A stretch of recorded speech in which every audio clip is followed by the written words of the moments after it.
এখন আমি জলখাবারের একটা রেসিপি দেখাচ্ছি বন্ধুরা, খুবই হালকা। সেটা রুটি, পরোটা, লুচি সবার সাথেই খাওয়া যাবে, চটজলদি হয়েও যাবে। শুকনো লঙ্কা, তেজপাতা দিয়েছি, আর দিচ্ছি সামান্য হিং দিলাম। হিং দেওয়ার পরে দিয়ে দেব আলু। আর কোনো মশলা না, মশলা বলতে ফোড়নে আর কিছু দিলাম না, শুকনো লঙ্কা, তেজপাতা আর হিং। আলুটা ভালো করে ভেজে নেব। আলুর মতনই পনিরগুলোও আমি এই যে ছোট করে কেটে রেখে দিয়েছি। আর মানে তাড়াতাড়ির মধ্যে চটজলদি যেসব আমরা চাই সবসময়ের জন্য, বেরোতে হবে বাইরে, অথচ জলখাবারেরও একটা তরকারির দরকার, তো সেই সময়ের জন্য বলবো এটা একদম পারফেক্ট। তো দেখুন আলু ভাজা হচ্ছে। মশলা সেরকম নয়, মশলা বলতে দুটো শুকনো লঙ্কা, কাঁচা লঙ্কা, আদা আর একটু চারমগজ, এই হচ্ছে আমাদের এই পনিরের তরকারির মশলা। দিয়ে দেবো এবার পরিমাণ মতন লবণ। এবারে দিয়ে দেবো হলুদের পরে দিচ্ছি কাশ্মীরি লাল লঙ্কা।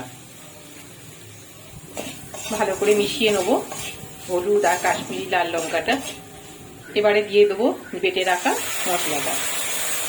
সেই সাথে দেবো মশলা ধুয়ে, এই যে জায়গাটা ধুয়ে একটু জল দিয়ে দিলাম। মশলা দিয়ে ভালো করে কষিয়ে নেব। মশলার সাথে আলুটা কষানো হয়ে গেছে, আর কষাতে কষাতে দেখুন আলু প্রায় সিদ্ধ হয়েই গেছে।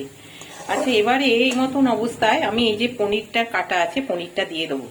পনিরটা কিন্তু আমি ভেজে দিলাম না, পনির আলু একসাথে মিশিয়ে নেব।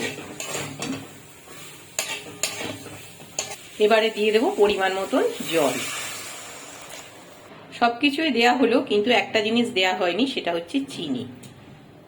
এখন আমি এটা ঢাকা দিয়ে দেবো, ফুটে যাবে, তারপরে খুলে দেখাচ্ছি।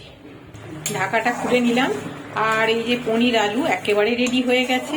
এবারে গ্যাসের আঁচটা কমিয়ে দেব। দিয়ে নিয়ে যেটা করতে হবে সেটা হলো অল্প করে কাসুরি মেথি দিয়ে দিলাম। তার মানে রান্নাটা একেবারে কমপ্লিট হয়ে গেল। তো দেখুন তো, রুটি, পরোটা, লুচি সাথে খাওয়া যাবে তো। চটজলদি রান্না, হাতেও কিন্তু ভালোই লাগবে, তাই না? আজ তাহলে আসি।